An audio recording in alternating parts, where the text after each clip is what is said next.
Assalamualaikum warahmatullahi wabarakatuh.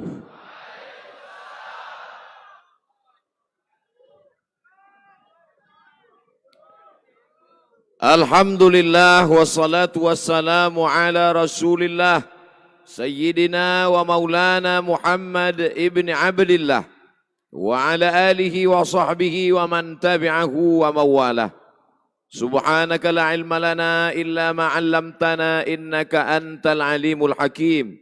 Rabbi shrah li sadri wa yassir li amri wahlul 'uqdatam min lisani yafqahu qawli. Yang berhormat Al-Ustaz Muhammad Nur bin Hamzah, pengerusi Jawatan Kuasa Pembangunan Insan Dakwah dan Penerangan, mewakili yang amat berhormat Datuk Seri Dr. Ahmad Sansuri bin Mukhtar, Menteri Besar Terengganu.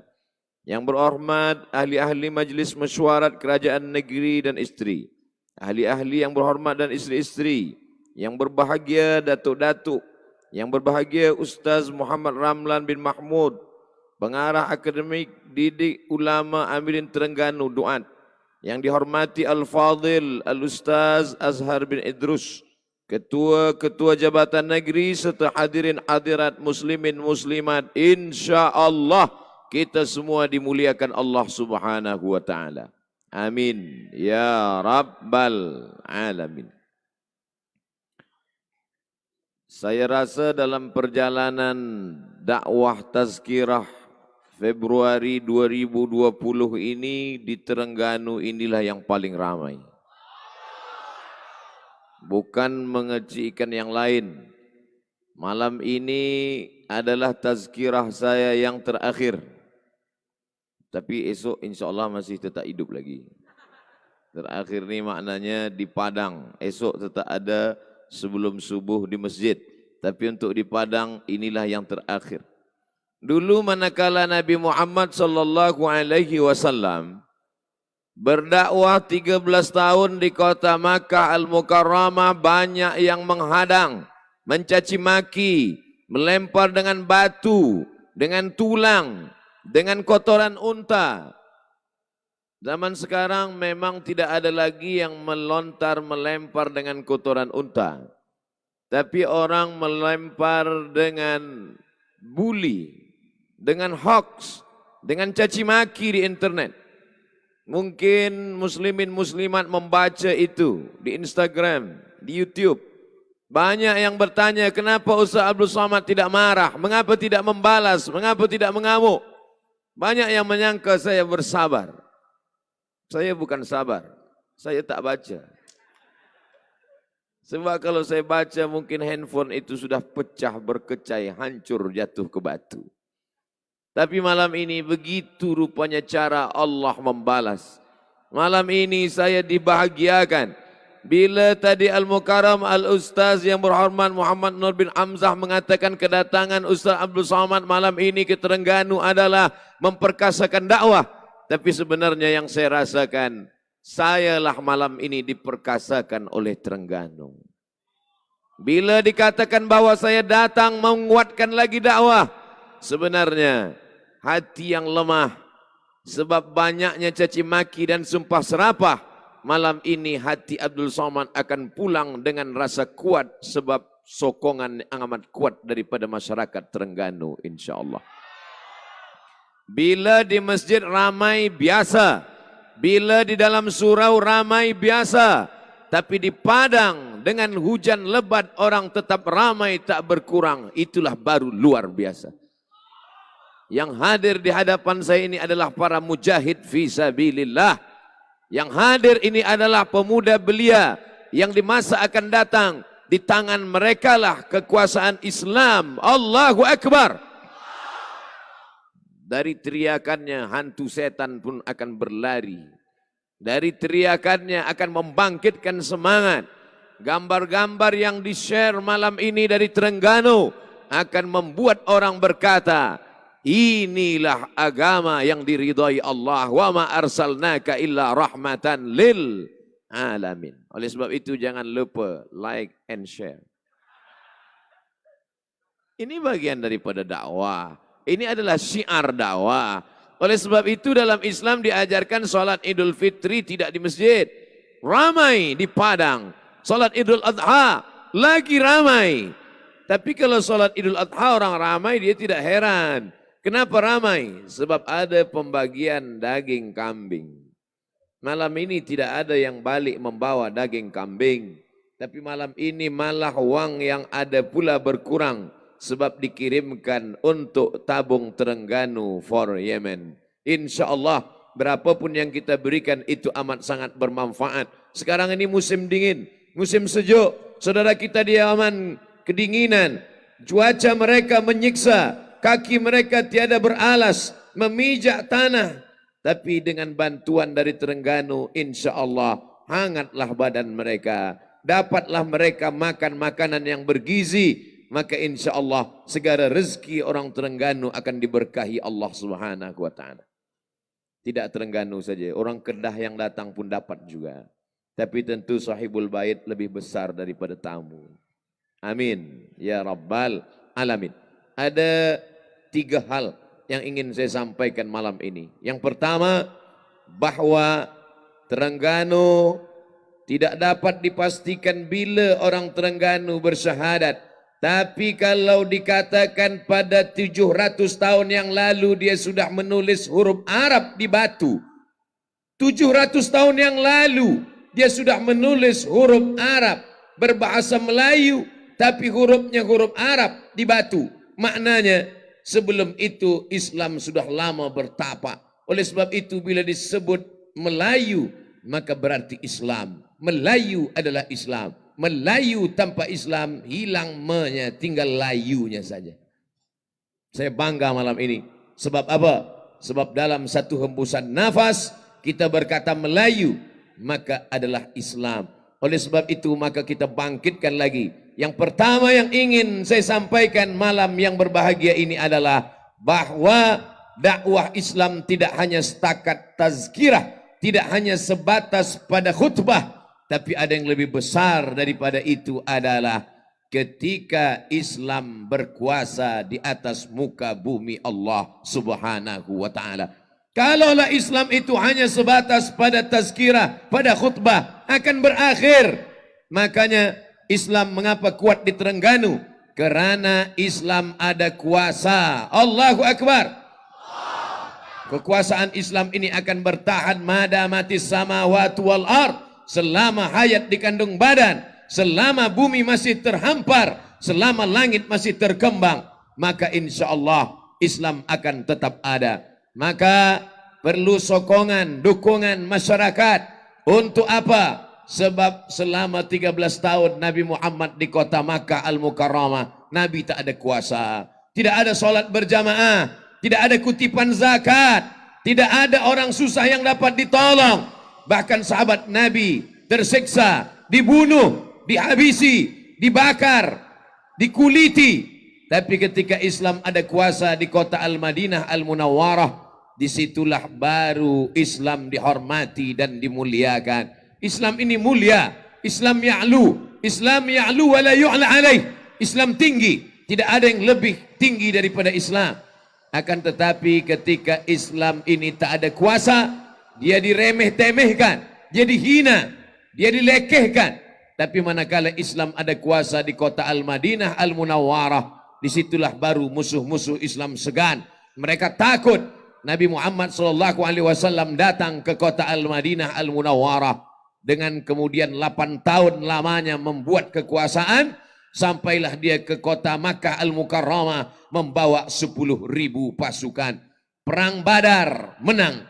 Perang Uhud kalah, disusul dengan berbagai macam perjuangan lainnya. Sampai pada akhirnya tahun ke-6, sahabat bermimpi. 6 tahun tak melihat kampung halaman, tempat dilahirkan. Apa kata orang Melayu? Sedang tempat jatuh lagi dikenang, apatah lagi berulang mandi.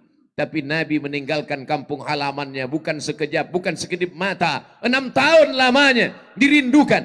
Sahabat bermimpi, ya Rasulullah, malam tadi aku bermimpi, aku lihat kita tawaf dan sa'i, aku lihat kita menggunting rambut, ada yang mencukur habis, ada yang memotong pendek. Kata Nabi SAW itu adalah isyarat bahwa kita mesti datang ke kota Makkah Al-Mukarramah. Tapi niat itu belum lagi tersampai.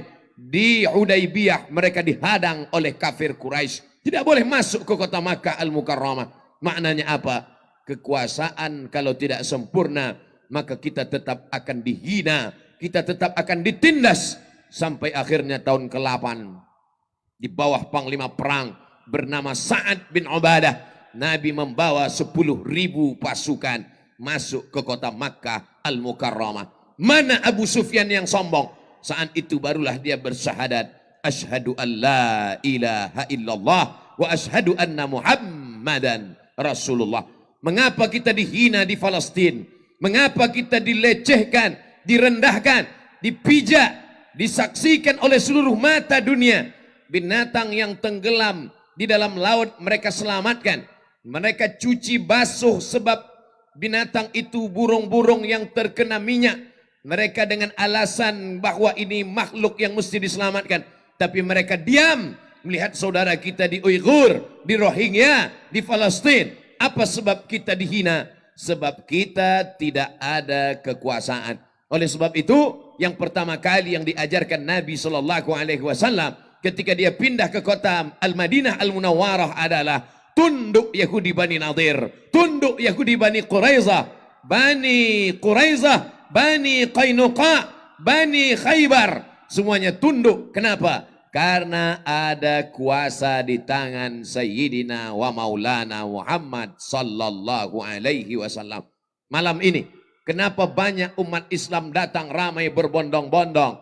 Bukan setakat mendengar tazkirah Abdul Somad. Kalau hanya tazkirah Abdul Somad, tak perlu datang beramai-ramai. Cukup buka saja Ustadz Abdul Somad Official, subscribe. Cukup. Semua orang Terengganu sudah menyaksikan itu semua. Tapi ramai ini apa sebab? Karena ada kekuasaan, ada tauliah, ada izin, support dari menteri besar yang amat berhormat, ada hukumah, ada kemuliaan. Oleh sebab itu kalau ada orang mengatakan Islam cukup dengan sholat saja, dengan puasa saja, dengan zakat saja, dengan haji saja. Siapa yang boleh mengutip zakat? Siapa yang boleh mengambil zakat? Kalau bukan kekuasaan.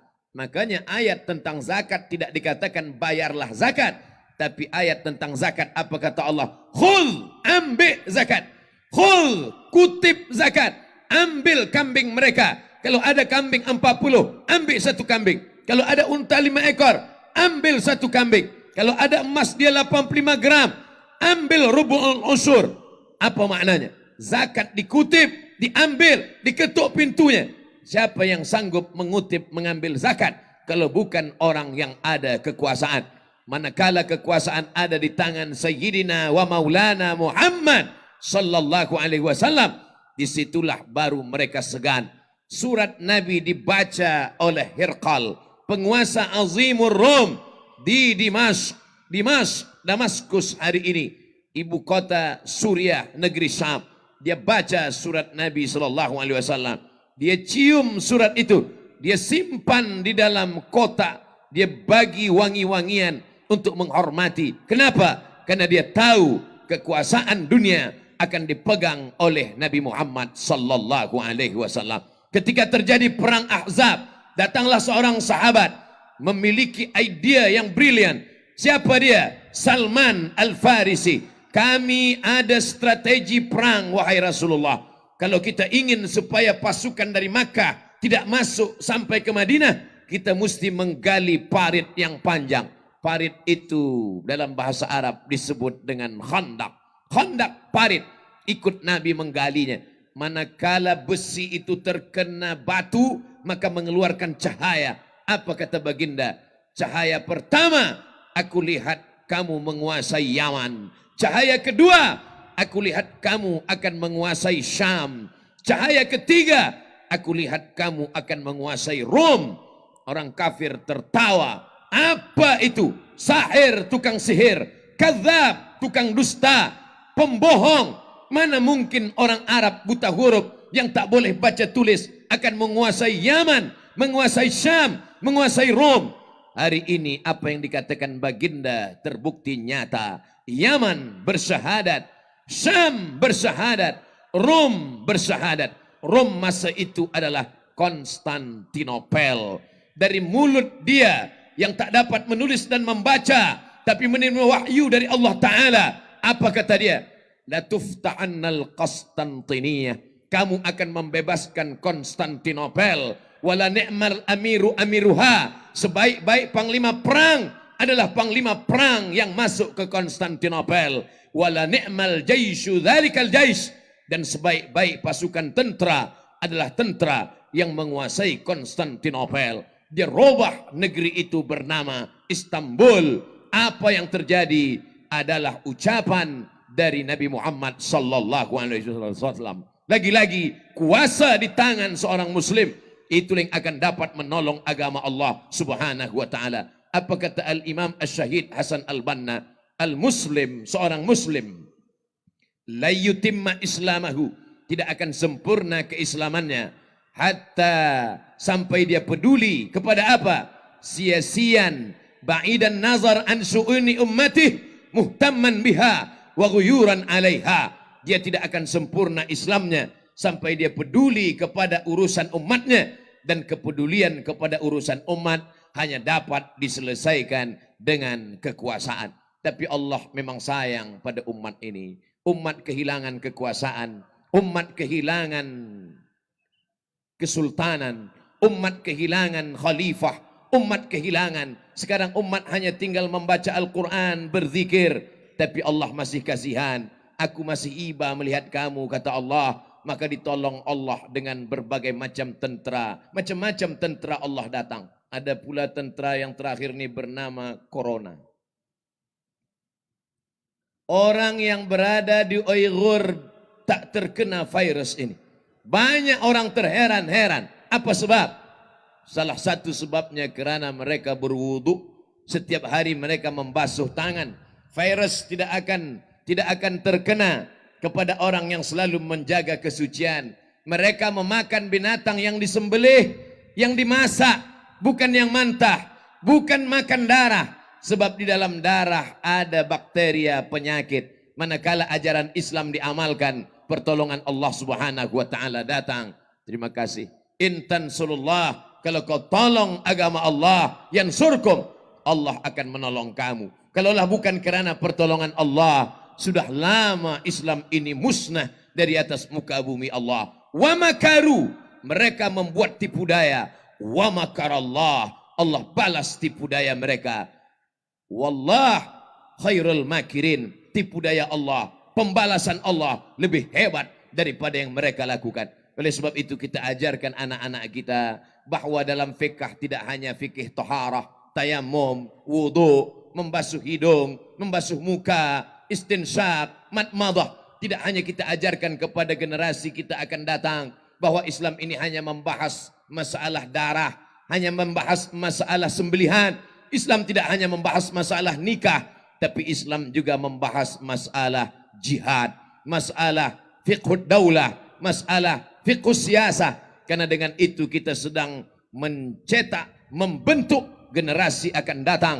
Generasi-generasi Salahuddin Al-Ayyubi, generasi-generasi Muhammad Al-Fatih. Dulu yang membebaskan Palestin adalah Sayyidina Umar bin Khattab. Selesai Umar bin Khattab, datang Salahuddin Al-Ayyubi. Berakhir masa Salahuddin, datang masa generasi Muhammad Al-Fatih. Tiganya mewakili suku bangsa di dunia. Umar bin Khattab, Arab Quraisy. Salahuddin Al-Ayyubi, suku Kurdi. Muhammad Al-Fatih, suku Turki. Arab Quraisy sudah, Kurdi sudah, Turki sudah. Melayu akan datang. Jangan lupa. Melayu akan bangkit, akan datang. Sebab kita belum pernah mendapat giliran itu. Kurdi sudah, Quraisy sudah, Arab sudah, Afrika sudah. Bila Afrika diberikan Allah? Manakala hijrah yang pertama bukan ke kota Al-Madinah Al-Munawwarah. Hijrah pertama ke Afrika. Negeri itu bernama Abyssinia. Abyssinia adalah Ethiopia. Ethiopia dulu adalah negeri yang pernah berkuasa. Di antara sebab Nabi salat gaib ketika Najasyi penguasa Ethiopia meninggal dunia, Nabi kumpulkan sahabat, Nabi salat, jenazahnya tak ada. Sebab jenazah tak ada itulah maka disebut dengan salat ghaib. Kenapa? Karena Nabi mendoakan Najasyi. Apa jasa Najasyi terhadap perjuangan Islam? Kerana Najasyi memberikan perlindungan kepada rombongan Ja'far bin Abi Talib, saudara kandung dari Ali bin Abi Talib yang hijrah, mendapatkan perlindungan oleh Najasyi. Afrika sudah pernah, Quraisy sudah pernah, negeri Syam sudah pernah, tapi negeri Melayu insya Allah bangkitkan semangat itu. Begitu yang diajarkan oleh ayahanda dari Muhammad Al-Fatih saat dia memandikan anaknya. Apa yang dia katakan? Wahai anakku, di seberangmu ada kekuasaan yang besar. Aku ingin nanti sampai masanya engkau remaja, engkau dewasa, engkau akan merebutnya, engkau akan bersyahadat di sana. Semangat yang diberikan oleh seorang ayah, itulah yang dikenang sepanjang zaman oleh seorang anak. Hari ini seorang ayah hanya menasihatkan anaknya, yang penting engkau bekerja, nanti engkau akan makan, engkau punya kereta, engkau punya rumah besar, setelah itu engkau menikah, selepas itu engkau akan mati. Kalaulah hanya itu cita-cita seorang ayah, apa beza kita dengan haiwan yang hanya hidup, selepas hidup tidak ada misi dalam hidupnya, tak ada cita-cita tertinggi. Cita-cita tertinggi orang Islam adalah asy-syahadah asma amanina, menjadi syahid adalah mimpi terbesar. Menangis seorang sahabat bernama Khalid ibnul Walid. Mengapa dia menangis? Karena setiap jengkal badannya ada bekas tusukan tombak, ada luka pedang, ada luka anak panah. Tapi dia menangis di atas tempat tidur mati sebagai seorang tua, bukan sebagai seorang syahid. Walaupun pahala syahid sudah dia dapatkan, berkali-kali dia ikut berperang bersama Rasulullah sallallahu alaihi wasallam. Syahid kita sekarang adalah syahid menuntut ilmu. Man kharaja fi talabil ilmi, siapa yang keluar rumah menuntut ilmu, fahuwa fi sabilillah, maka dia termasuk orang yang berjihad fi sabilillah hatta yarji'a. Yang pertama, maka hendaklah orang Islam punya kekuasaan. Kesempatan ini saya sampaikan 3 hal. Yang pertama, umat Islam mesti menggenggam tampuk kekuasaan. Sudah habis 20 menit. Di mana-mana saya tetap sampaikan tazkirah 60. 20, 20, 20. 60 menit sesuai yang tertulis, 600 mililiter. Yang kedua, kalau umat Islam punya kekuasaan seperti yang pernah ada di tangan Umar bin Khattab, yang pernah ada dalam tangan Salahuddin Al-Ayyubi, yang pernah ada dalam tangan Muhammad Al-Fatih, maka apa yang membentuk orang yang akan berkuasa di masa akan datang ini tidak lain tidak bukan adalah pendidikan. Muhammad Al-Fatih tidak mau membaca Al-Quran, tapi ayahnya keras. Datang ayahnya, dia panggil ulama 2 orang. Yang pertama bernama Aga Syamsuddin, yang kedua bernama Maula. Yang kedua adalah pertama Aga Syamsuddin, yang kedua Maula, lupa nama Maula apa. Maka datanglah 2 orang ini membentuk pikirannya, akidahnya, ilmunya, fikahnya, sehingga dia menjadi seorang yang alim. Berapa umur dia saat dia menaklukkan Konstantinopel? Umur Muhammad Al-Fatih berumur 21 tahun. Jadi kalau ada orang berfikiran Muhammad Al-Fatih berkuasa masa itu dia sudah janggutnya memutih, dia sudah tua. Kalau sudah tua apa yang boleh kita buat? Oleh sebab itu pemuda-pemuda belia yang berumur belasan tahun. Kalau dulu sahabat Nabi bernama Usamah bin Zaid. Usamah bin Zaid saat diangkat Nabi menjadi panglima perang. Berapa umurnya? 18 tahun. Zaid bin Thabit saat diangkat Nabi menjadi translator, penterjemah surat-surat Nabi. Dia terjemahkan ke dalam bahasa Arab. Berapa umurnya? 15 tahun. Abdullah bin Abbas masa Nabi meninggal dunia. Berapa umurnya? 15 aman. 15 tahun. Anas bin Malik ketika Nabi meninggal dunia. Berapa umurnya? 20 tahun. Khadimtun Nabi 10 sinin. Aku melayani Nabi, membawa air wudhu Nabi, menyiapkan air sembahyang Nabi, menyiapkan kain Nabi, membawa selipar Nabi. Umurku 10 tahun, diserahkan oleh ibunya. Lalu kemudian dia dibesarkan selama 10 tahun. Khadimtun Nabi 10 sinin. Aku bersama Nabi 10 tahun. Maka saat Nabi meninggal umur dia 20 tahun. 15 tahun, 18 tahun, 21 tahun. Mereka adalah pemuda-pemuda belia-belia Islam yang dididik mengikut pendidikan Islam. Maka College University Al-Quran Terengganu insya Allah akan mendidik calon-calon pemimpin masa depan yang akan lahir dari bumi ini insya Allah. Allahu Akbar. Tapi kita mesti masukkan anak-anak kita ke dalam pendidikan Al-Quran. Pondok-pondok yang sudah membentuk, hari ini kita bangga. Hari ini kita merasa hebat. Kenapa? Karena kita punya ulama yang dikenali. Semua suka, semua senang.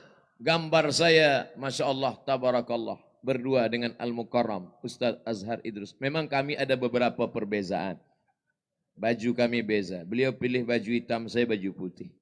Beliau ingin bercerita bahwa lebih baik baju hitam hati putih daripada baju putih hati hitam. Beliau berjanggut, saya belum tumbuh lagi. Beliau guna tepi putih, saya tepi hitam. Perbezaan tidak membuat kami berkonflik, berikhtilaf. Karena dalam perbezaan itulah ada keindahan-keindahan. Hari ini kita bangga. Apa sebab? Karena kita punya penceramah. Karena punya orang yang dapat memberikan tazkirah masuk ke dalam hati. Dari mulai orang tua sampai pemuda belia. Dari mulai orang kaya sampai yang miskin papa. Dari mulai orang yang ada di tengah jalan sampai yang ada kuasa. Boleh masuk ke dalam hati mereka. Tapi dari mana pendidikan ini? Pendidikan ini dari orang-orang yang ikhlas. Talaqi. Membaca kitab kepada tok guru. Dari mulai kitab-kitab yang paling kecil. Al-Ajrumiyah. Naik kepada Mutammimah. Naik kepada Kawakib. Naik kepada kitab Matan Alfiyah. Kalamuna lafzun nufidun kastaqim ismun wa fi'lun thumma harfunil kalim. Sehingga membaca kitab-kitab fiqh Syafi'i. Dibaca kitab dari bawah. Baca kitab Matan Takrib. Khatam Takrib naik kepada Fathul Qarib. Khatam Fathul Qarib baca pula kitab I'anatul Talibin. Khatam I'anah baca kitab Mahalli. Kalau fiqh Syafi'i sudah dipegang, insya Allah fiqh-fiqh yang lain datang. Hanafi, Maliki, Hambali, bahkan yang lain, mazhab-mazhab lain tidak akan menggoncangkan. Pegang kuat akidah Asy'ari, Ahlus Sunnah wal Jamaah. Wujud, qidam, baqa, mukhalafatul awadith, qiyamuhu binafsihi. Maka insya Allah datang Khawarij, datang Syiah, datang Mu'tazilah, datang Qadariyah, datang liberal, datang sekular. Dia sudah menjadi pokok yang kokoh. Akarnya ke dalam tanah, batangnya sampai ke langit. Angin kencang tak akan membuat dia tercabut. Patah boleh, tercabut tidak. Jangan sampai seperti tanaman di tengah sungai. Kemana air hanyut, ke situ dia akan pergi. Oleh sebab itu, yang kedua adalah mari kita tanamkan pendidikan Islam.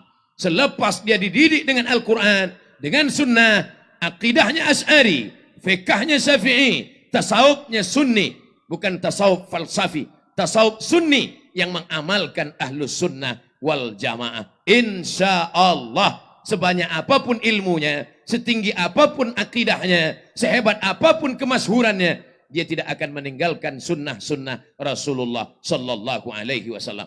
Tapi kalau fikah tidak kuat, syariat tidak mantap, tasawufnya pula tasawuf falsafi, insya Allah, na'udzubillah, dia akan meninggalkan sunnah Rasulullah. Baru 2-3 kali berzikir, pejam mata, sudah mengaku sampai ke Sidratul Muntaha. Sudah tak nak lagi sembahyang ke masjid. Engkau tak lagi ke masjid, itu masjid hanya orang syariat saja. Aku ini dah sampai kepada maqam ma'rifat. Pejam mata, selesai. Nabi Muhammad sallallahu alaihi wasallam dijamin Allah masuk surga. Tidak akan ada yang mampu menghadap Allah. Adam tak sanggup menghadap Allah. Aku malu menghadap Allah kerana aku pernah melanggar perintah Allah. Kata Allah, la taqraba hadhihi syajarah. Jangan kau dekati pokok kayu ini. Tapi aku silap, aku khilaf. Aku bukan hanya mendekati, aku makan buah kayunya. Tapi aku bertaubat. Rabbana zalamna anfusana wa illam taghfir lana wa tarhamna lanakunanna minal khasirin. Nabi Nuh malu menghadap Allah. Aku tak sanggup menghadap Allah. Kenapa Nuh? Kenapa engkau tak sanggup menghadap Allah? Karena anak kandungku aku ajak. Ya bunayya, wahai anak, irkam ma'ana. Mari naik ke atas sampan ayah. Anakku pun tak sanggup menghadap. Anakku tak sanggup aku ajak. Maka aku malu menghadap Allah. Siapa yang sanggup menghadap Allah kalau bukan Sayyidina wa Maulana Muhammad sallallahu alaihi wasallam. Dia yang dijamin masuk surga, tapi dia tetap tak pernah meninggalkan syariat. Hari ini ada orang yang mampu meninggalkan syariat. Ini adalah terjadi kekeliruan, kekacauan dalam akidah, keluar daripada ahlus sunnah wal jamaah. Man faraqa, siapa yang membeza-bezakan antara syariat dengan hakikat. As-syari'atu bila haqiqatin batilah. Syariat tanpa hakikat batal. Wal haqiqatu bila syariatin atilah. Hakikat tanpa syariat, maka dia akan hampa dan sia-sia. Masya Allah. Air di bawah, tisu yang datang.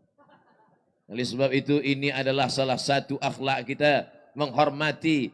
Abdul Somad bukan ulama. Abdul Somad hanya selalu mengambil pendapat ulama. Qala al-Imam Muhammad bin Idris Asy-Syafi'i, berkata Imam Malik bin Anas, demikian kata Imam Sufyan Ats-Tsauri, demikian kata Imam Al-Auza'i. Saking selalunya mengambil pendapat ulama, lalu orang menganggap dia ulama pula.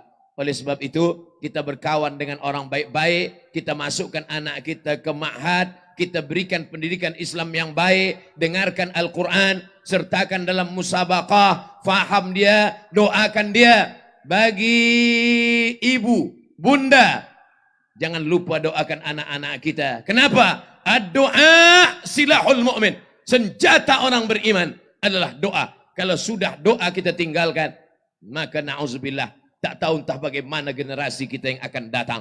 Kalau yang pertama, yang paling penting, umat Islam mesti punya kekuasaan. Kalau tidak, kita tidak akan mendapat penghormatan dan kemuliaan. Maka yang kedua, kita siapkan anak-anak kita.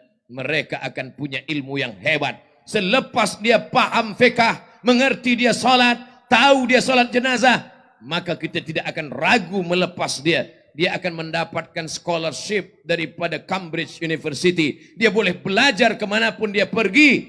Terbang ke awan. Tapi insya Allah di hari petang dia akan pulang ke sarang. Karena dia sudah tahu di mana kapal ditambatkan. Dia akan kembali ke pangkal jalan. Maka jangan sampai anak-anak kita ini hanyut. Karena kita tak tahu di masa akan datang. Alhamdulillah tadi saya sempat dibawa ke Masjid Terapung. Masjid yang berada di atas air. Terapung dia. Tapi kalau ditengok ke bawah tiang tetap ada. Cantik, indah. Apa maknanya? Tentulah masjid itu dibuat oleh seorang arsitek yang paham, yang luar biasa. Tadi siang saya sempat makan siang bersama yang amat berhormat Menteri Besar Terengganu. Diperkenalkan oleh Al-Mukarram, Al-Sahibul Fadilah, Ustaz Azhar Idrus, Ustaz Abdul Somad. Ini Menteri Besar kami yang kami banggakan. Dan beliau ini adalah orang yang punya ilmu dalam bidang, saya lupa tadi apa kata Ustaz Azhar Idrus, tapi yang jelas yang saya tangkap tentang gas yang boleh menerbangkan pesawat sampai ke bulan. Masya Allah. Apa maknanya? Boleh punya ilmu arsitek, membangun, membina masjid. Boleh punya ilmu menerbangkan pesawat sampai ke bulan. Boleh punya ilmu dalam bidang medikal. Apapun ilmunya.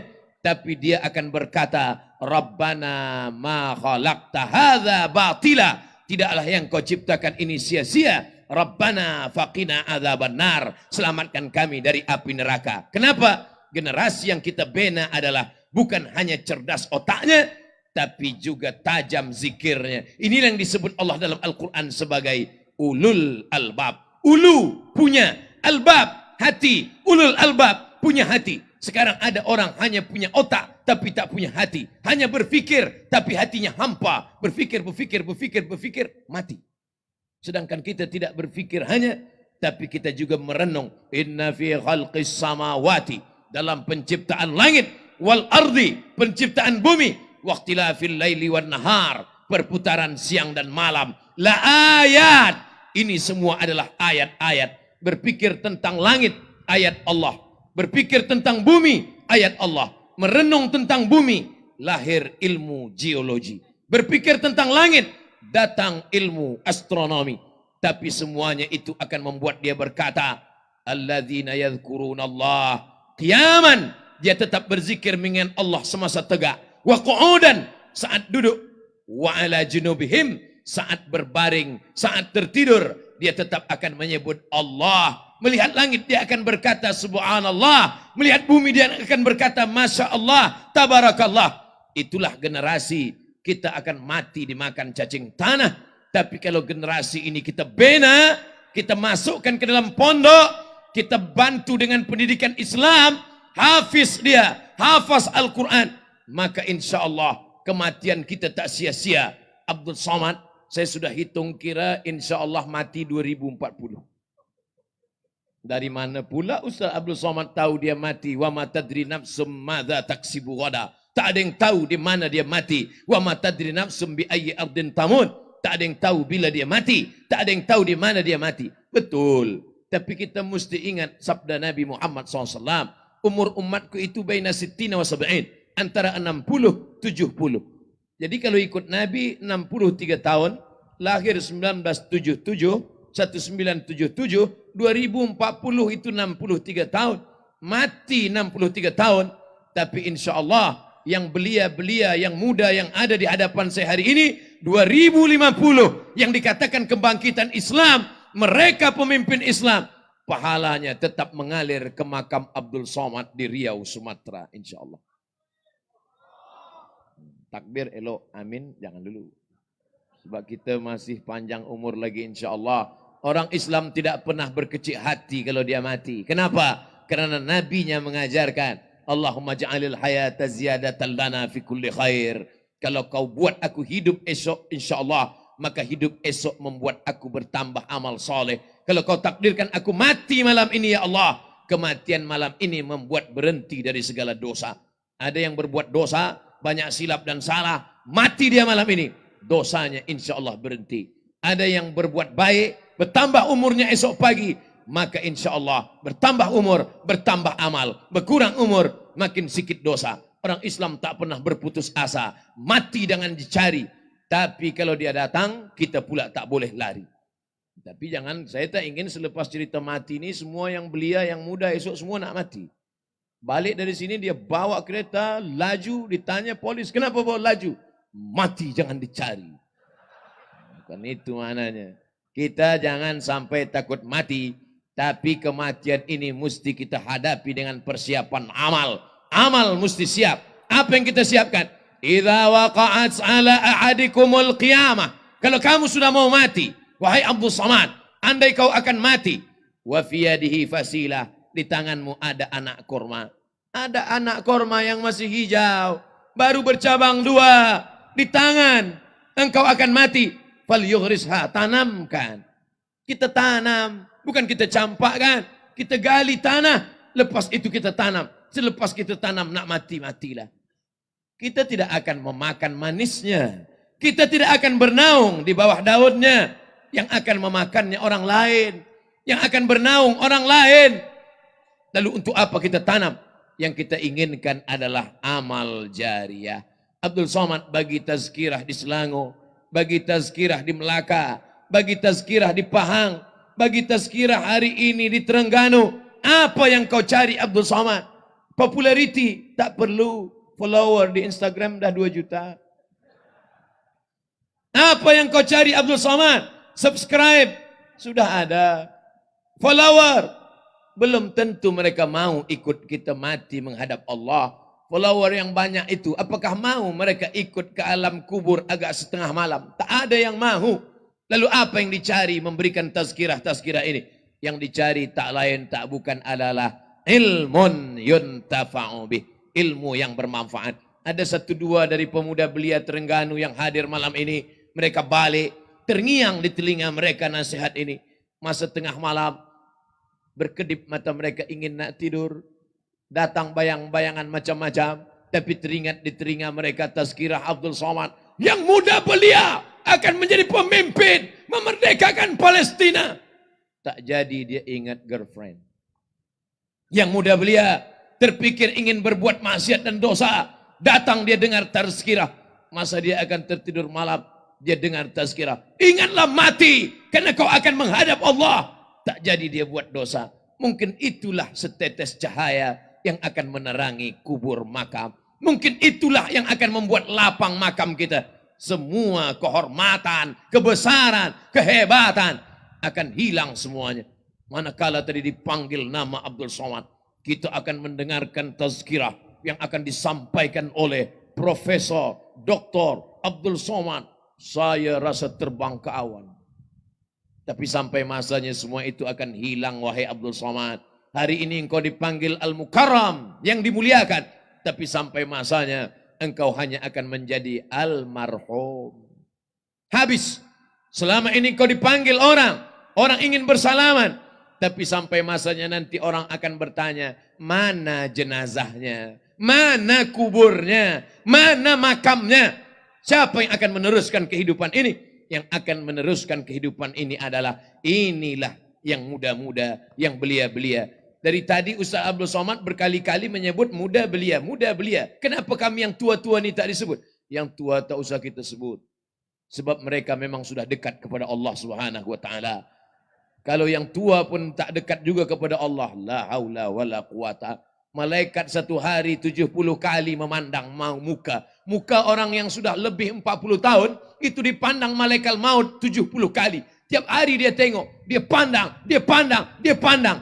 Kata dia kepada Allah, aku cabut ya Allah. Kata Allah, jangan dulu, tarikh belum tiba lagi. Jadi kalau tak juga bertaubat kepada Allah, la haula wala quwata illa billah. Oleh sebab itu maka, yang muda belia, bangkitkan semangat hidup. Yang tua-tua, didik anak-anak kita. Jadikan mereka para penghafaz Quran. Allahumma ja'al abna'ana wa banatina min hufazil Quran wal hafizat. Jadikan pemuda, anak-anak kami ini menjadi para penghafaz Al-Quran, ya Allah. Banyak orang takut, untuk apa anak saya jadi penghafaz Quran? Saya tak ingin anak saya jadi imam tarawih. Oh, apa ini? Kalau ada orang berpikiran sempit, orang yang hafaz Al-Quran, maka hafazannya itu akan menolong otaknya. Orang yang hafaz Al-Quran, maka kalau dia sudah hafaz Al-Quran, yang lain-lain akan mudah. Subjek-subjek lain akan tertolong. Maka kita bekali anak-anak kita, belia-belia kita, pemuda-pemuda kita. Yang pertama, Islam mesti punya kekuasaan. Kalau ingin dimuliakan, dihormati. Yang kedua, siapkan pemuda-pemudi kita dengan memasukkan mereka program-program agama. Maka malam ini, Masya Allah, Tabarakallah, ini salah satu usaha. Yang ketiga, last, yang terakhir. 20 menit, 20 menit, 20 yang terakhir. Kalau turun hujan, sabar-sabarkan.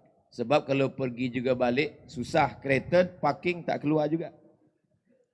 Yang ketiga, yang terakhir kali adalah, mari kita jaga persatuan. La tanaza'u. Jangan ikhtilaf, jangan berkelahi hanya karena perkara remeh-temeh. Fatafshalu. Kalau berkelahi kamu pasti akan gagal. Wa tadhhaba rihukum. Kamu akan kehilangan semangat.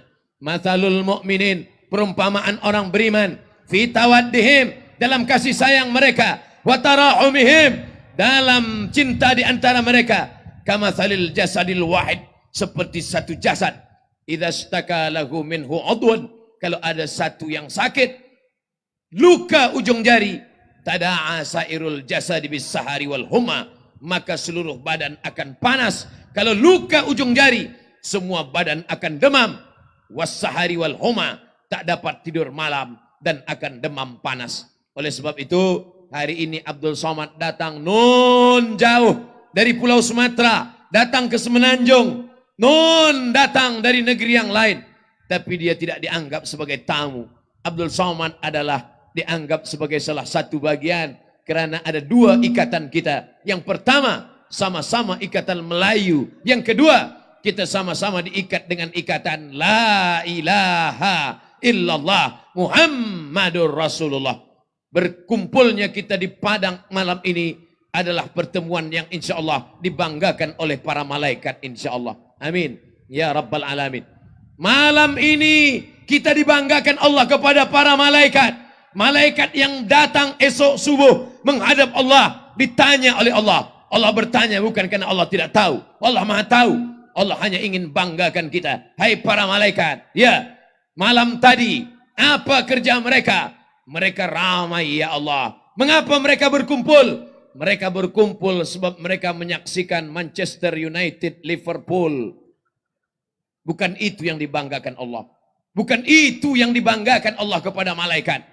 Siapa yang malam tadi berkumpul? Mereka berkumpul ya Allah. Siapa mereka? Orang Terengganu. Di mana mereka berkumpul? Di padang yang lapang. Berapa jumlah mereka? Hanya malaikat dan Allah saja yang tahu. Apa yang membuat mereka datang? Apakah yang datang itu artis? Bukan. Apakah yang datang itu pemain football? Bukan. Siapa yang datang itu? Ustadz kurus, beratnya pun tak sampai 50 kilo. Mereka datang karena cinta kepada hamba Allah. Mereka datang karena cinta kepada Rasulullah. Mereka datang karena ingin bersilaturahim. Maka pertemuan kita ini adalah pertemuan yang dibanggakan Allah kepada para malaikat, insya Allah. Mengapa Allah buat malam ini hujan? Mengapa Allah turunkan air? Sebenarnya Allah ingin menunjukkan kepada Abdul Somad. Wahai Abdul Somad, kau selama ini belum tahu bagaimana orang Terengganu mendengar tazkirah. Inilah orang Terengganu yang sesungguhnya.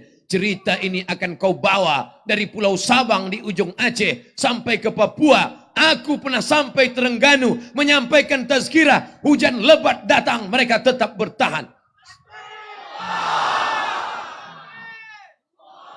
Nampaknya jamaahnya tahan, ustadz pula yang tak tahan. Begitulah kalau sudah semangat ada di dalam hati, dibangkitkan oleh Allah subhanahu wa ta'ala. Allahumma ja'alna minal mutahabbin. Ya Allah, jadikan kami orang yang bersaudara kerana Engkau ya Allah. Kami bersaudara bukan karena harta. Kami bersaudara bukan kerana kuasa. Kami bersaudara bukan kerana kepentingan dunia. Bersaudara karena harta akan binasa. Bersaudara karena manusia akan kecewa. Tapi bersaudara karena dia la ilaha illallah Muhammadur Rasulullah. Maka kita jaga persatuan ini, insya Allah kita akan selamat dunia akhirat, insya Allah. Itulah 3 pesan yang disampaikan Abdul Somad, yang hina, yang fakir. Yang pertama, kita jaga kekuasaan. Yang kedua, kita didik anak-anak kita. Yang ketiga, kita jaga persatuan. Di akhir majlis, mari kita sama-sama memanjatkan doa. Di antara doa yang makbul adalah doa saat hujan lebat. Ala hazihin niyah. Al-Fatihah. A'udzubillahi minasyaitonir rajim. Bismillahirrahmanirrahim. Alhamdulillahi rabbil alamin. Ar-Rahmanir Rahim. Malik yaumiddin. Iyyaka na'budu wa iyyaka nasta'in. Ihdinas siratal mustaqim. Siratal ladzina an'amta 'alaihim ghairil maghdubi 'alaihim waladdallin. Amin. Allahumma ansur Islam wal muslimin. Tolonglah agama Islam dan kaum muslimin ya Allah. Allahumma ja'al hadzal balada baladan aminan mutmainna ya'tihi rizquhu min kulli makan. Jadikan negeri Terengganu negeri yang aman, damai, terbuka pintu rezeki dari segala penjuru ya Allah. Allahumma dafa'an al-ghala wal waba wal fahsya wal riba wal zina wal munkar. Jauhkan Terengganu dari segala malapetaka, bencana, musibah, perbuatan keji dan mungkar ya Allah. Allahumma waffiq ulata umurina, para pemimpin-pemimpin kami, orang yang kau berikan kekuasaan, jadikan hati mereka condong untuk menolong agamamu dengan kekuasaan yang ada di tangan mereka ya Allah. Allahumma ja'alhum umana'aka 'alal ard, jadikan mereka orang-orang yang amanah di atas muka bumimu ya Allah. Allahumma aslih syababal muslimin, jadikan pemuda belia kaum muslimin menjadi orang-orang yang siap menolong Palestina, yang siap menolong Uighur, yang siap menolong Palestin, yang siap menolong umat Islam di atas permukaan bumimu ya Allah. Allahumma inna nas'alukal huda wat tuqa wal afaf wal ghina.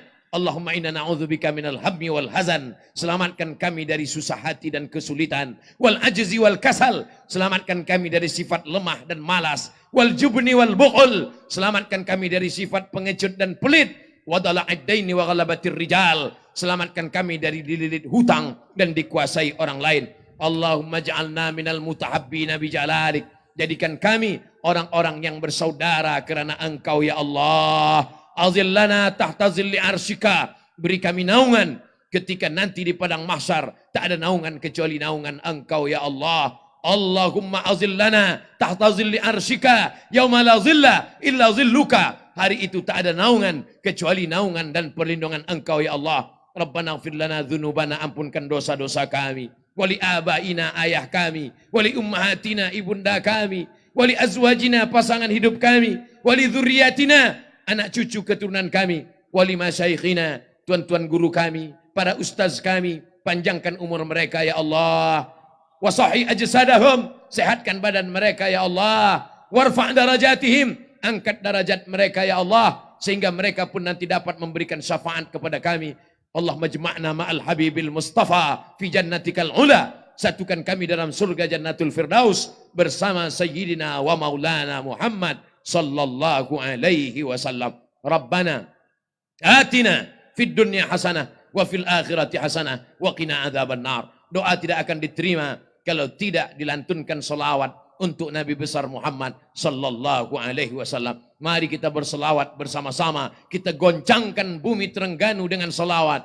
Sallallahu ala Muhammad sallallahu alaihi wasallam.